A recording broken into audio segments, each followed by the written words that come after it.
Carpenter fifth graders. I have missed you. Today, I'm going to do the first of several lessons that is my favorite unit to teach. This is so interesting and fascinating that the hardest part for me as a teacher is to figure out what to leave out rather than what to put in, all right? So our story begins in 1607. The first permanent settlement in America was where? Jamestown, Virginia. 110 very carefully chosen people, men, set sail from England and landed in Jamestown and established that settlement. Now, they almost all died the first year. And among those gentlemen were Captain John Smith and a man by the name of John Rolfe. If you're a Disney fan and if you've seen the movie Pocahontas, Pocahontas was a Powhatan princess. She knew John Smith, but eventually she actually married John Rolfe and went back to England and met the Queen. But anyway, back to America.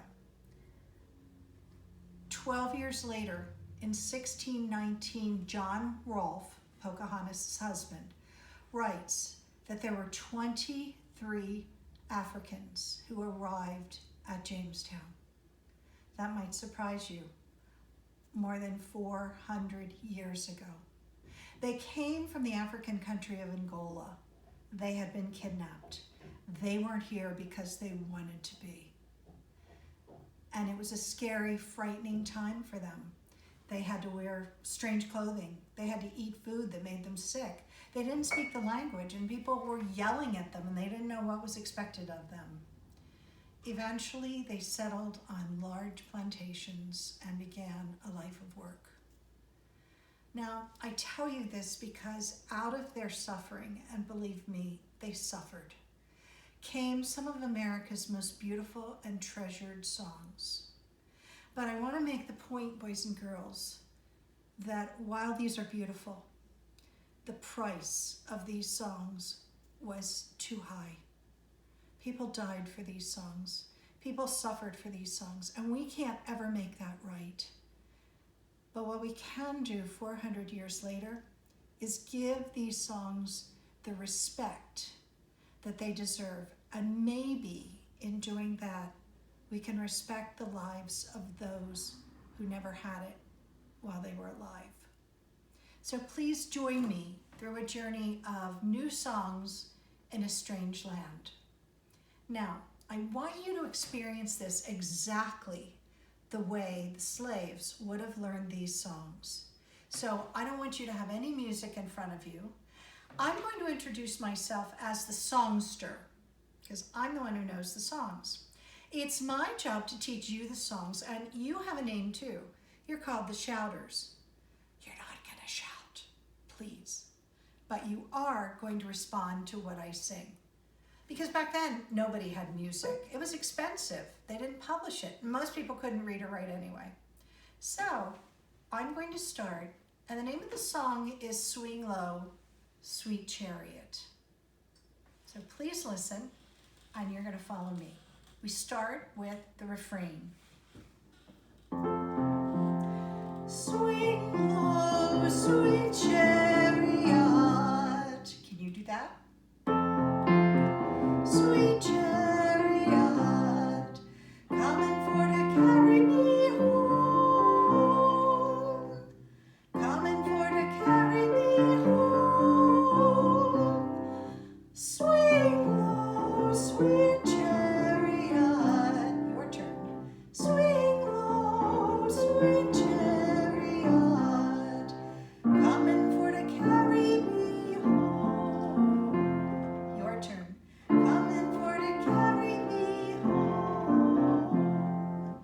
And that's exactly how you would have learned it. We're going to do it one more time, again echoing, and then we'll get to the verses which are going to tell us the story of the song.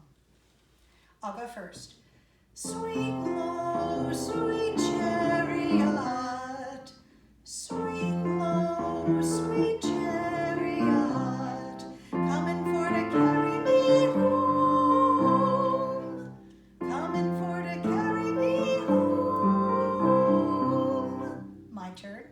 Swing low, sweet chariot. Your turn. Swing low, sweet chariot, coming for to carry me home. Your turn. Coming for to carry me home. Great job on the refrain. Now, the rest of the song is done in a call and response style. I'm the caller and you're the responders. Again, I'm the songster and you are the shouters. Good. So each time you respond, it's either going to be with line 1 or line 2. Line 1 is taken right from the refrain. You've already learned it, but listen. Coming for to carry me home. Notice how it goes up. You try that. Coming for to carry me home. That's number 1. The second response is again from the refrain, and there's a rule in physics that what goes up has to come down. So here we go, listen. Coming for to carry me home. You do it. Coming for to carry me home. Okay, now, again, call and response. I, the songster, will sing a line, and you're going to respond. You shouters are going to sing first, number 1. Second, number 2. Here we go. Let's try it. I looked over Jordan, and what did I see? Number 1, coming for to carry me home. A band of angels coming after me, coming for to carry me home.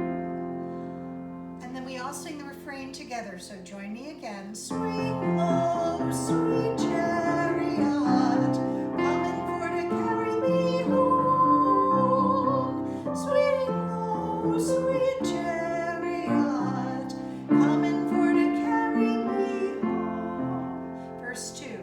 If you get there before I do, number 1, coming for to carry me home. Tell all my friends I'm coming too. Your turn. Coming for to carry me home. Refrain.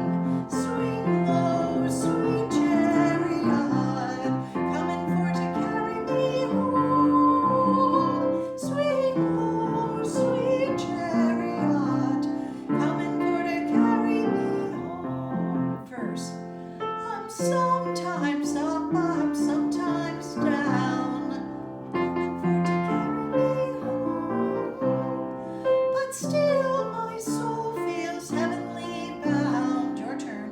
Coming for to carry me home. Refrain. Swing low, sweet chariot, coming for to carry me home. Swing low, sweet chariot, coming for to carry me home. Congratulations. Now, you learned that exactly the way the slaves did on those plantations. But let me explain something that you might not know. This song is actually full of secret codes. And the codes were to give the slaves directions and warnings to how to escape those plantations on something called the Underground Railroad. Now, the Underground Railroad was not underground. It was secret. And a railroad exists to carry people and items from one place to another. And that Underground Railroad did carry people. Most of the time, they had to walk. We're going to talk a lot more about that Underground Railroad. But today, I want to go through some of the secrets of the songs. Because when you were singing it with me, you were hearing it the way the stupid plantation owners would. And I say stupid because they never caught on to what these lyrics actually meant. If you learned the song and someone felt that you were trustworthy, someone called a conductor, someone who would lead you to freedom, then that person would tell you the codes of the songs. The most famous conductor of all time on the Underground Railroad was this amazing woman. Her name is Harriet Tubman. She was a slave, she was a nurse, she was a spy, and she was a conductor on the Underground Railroad. Harriet Tubman escaped her plantation by herself. She had no help. She made it all the way to upstate New York. And then she felt sad because she thought about all of the other people, including her own parents, who she didn't even get to say goodbye to, who were trapped and stuck in slavery on those plantations. And so Harriet Tubman joined a group of people who did not believe in slavery, and she herself made countless trips back to those plantations, taught the slaves this song, and personally guided them to freedom in the North. Now, let's find out about the song. And by the way, Harriet Tubman loved this song so much, it was her favorite song, that when she died, she left instructions that this song was to be played at her funeral, and it was. All right. Hopefully, you have a worksheet. Your teachers would have sent it out to you to accompany today's lesson. So if you can have this in front of you, and of course, a pencil, we're going to go through and decode the secret language of the songs. We start with the words swing low. On the surface, that really doesn't mean anything. So if you see on the left, the column says lyrics. In the middle, it says superficial or surface meaning. And then on the far right, secret meaning. Swing low meant come here. And it was a signal. It was a wish for the Underground Railroad to please come where I am. Also, if you heard someone singing this song and you knew the code, it also was a warning to get ready, get your things packed, because you will leave in the middle of the night with no warning, and you will have only one chance. And if you're not ready, there is no second chance to freedom. So, under the secret meaning, you can put that in your own words of either come by here or come to my place or something like that. I'll give you a moment to write that down.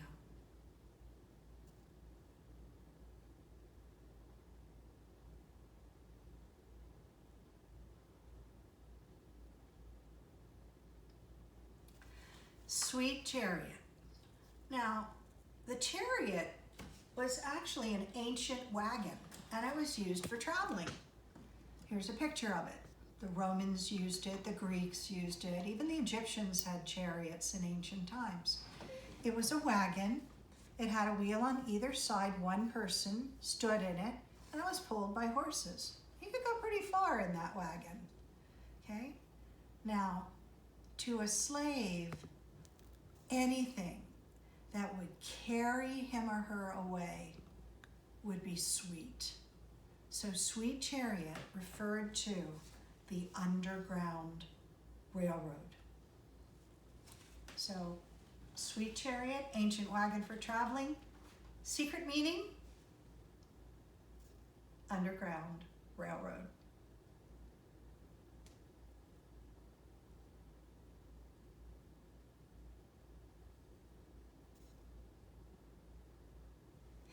And from now on, you can abbreviate that with 3 capital letters. Capital U, capital R, capital R.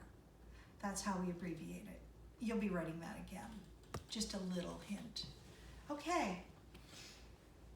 Coming for to carry me home.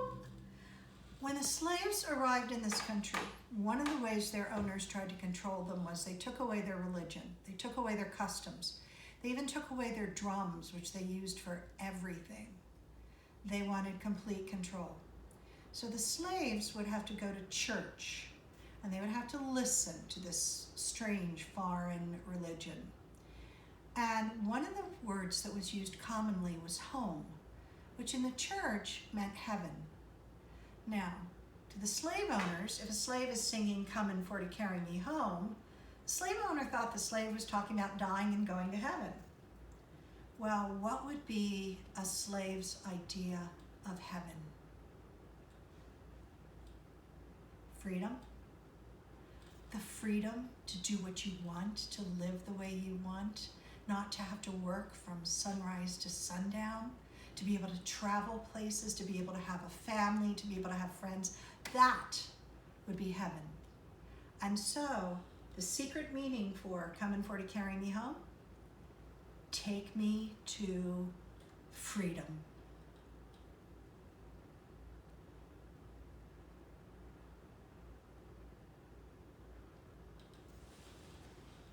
Now, in the first verse, the songster sang, "I looked over Jordan, and what did I see?"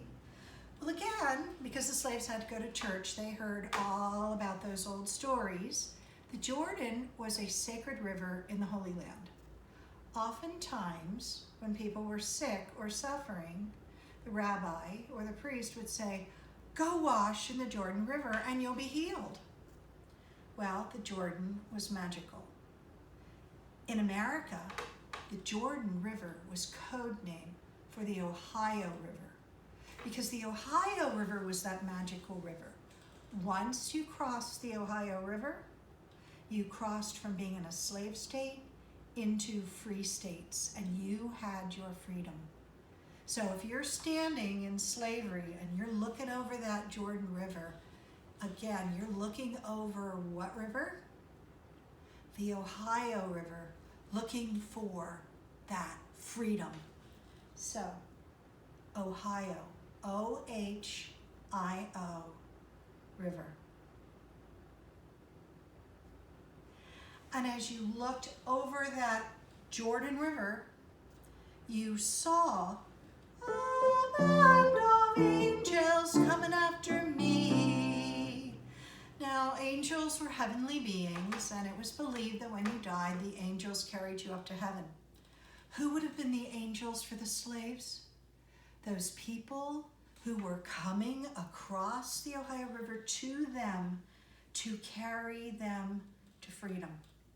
Those angels were the conductors of the Underground Railroad, people like Harriet Tubman.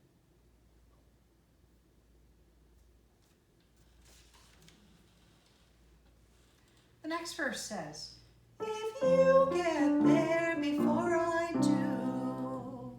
And again, the slave owners thought, "Oh, great, they're talking about going to heaven someday. Isn't that lovely?" There did not correspond to heaven. It meant to freedom. If you get to freedom before I do. So that's your secret meaning, freedom. Or you can even make it specific and say the north. But even if you got to the north, there were still these awful people called bounty hunters that would look for escaped slaves just to take them back and get a reward. So a lot of them went all the way up to Canada, because Canada had outlawed slavery long before we ever did. And if you went to Canada, and if a bounty hunter tried to capture you and take you back, it was the bounty hunter who would go to jail and be fined. Kind of a good payback, don't you think? All right, next one. Tell all my friends I'm coming too. Again, the stupid slave owners thought, okay, yeah, they're counting on going to heaven too. But what that meant was, I am determined that I am going to ride this Underground Railroad. I'm going to take this chance. I'm coming too. I am going to get there. And remember, boys and girls, they were risking everything. This was a pretty scary journey, and there was no guarantee that they would make it. So, the final verse. I'm sometimes up, I'm sometimes moods change. Some days, I'm sure that the slaves were filled with hope that this is going to happen. And other days, I'm sure they worried, am I stuck here forever? Am I ever going to get out of here? So, sometimes I'm up, sometimes I'm down. I have hope, but it's not guaranteed. So fill in your chart.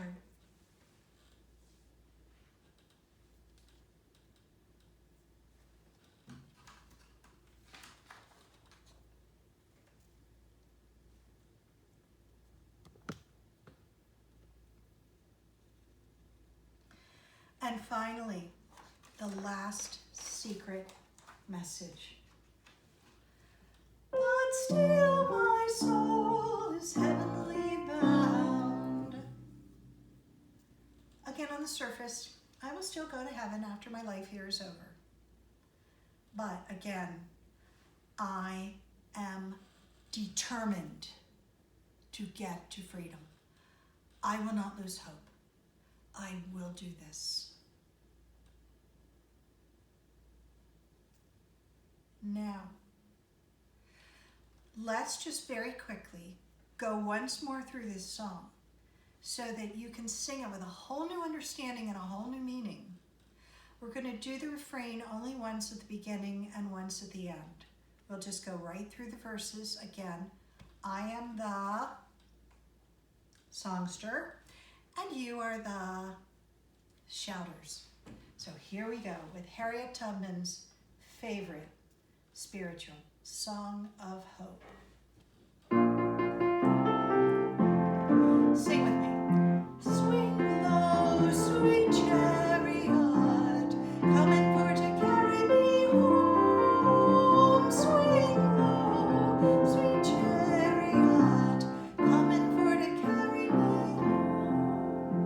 I looked over Jordan and what did I see? Coming for to carry me home. A band of angels coming after me, coming for to carry me home. If you get there before I do, coming for to carry me home. Tell all my friends I'm coming too, coming for to carry me home.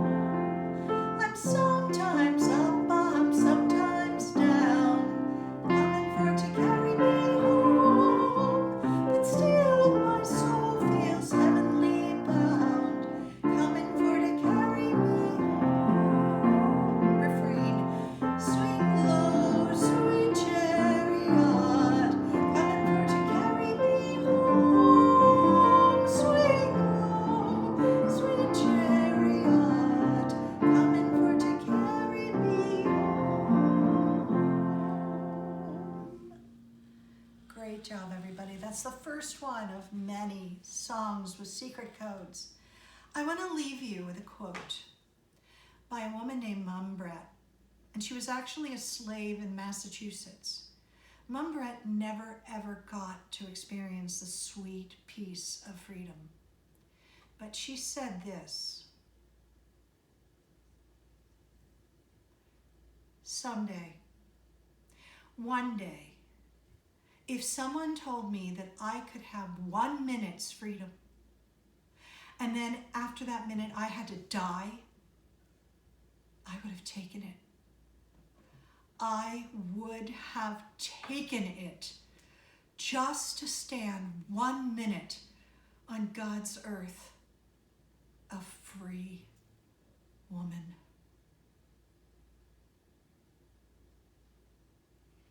Boys and girls, I will see you next lesson for some more of new songs in a strange land. Be safe and be well.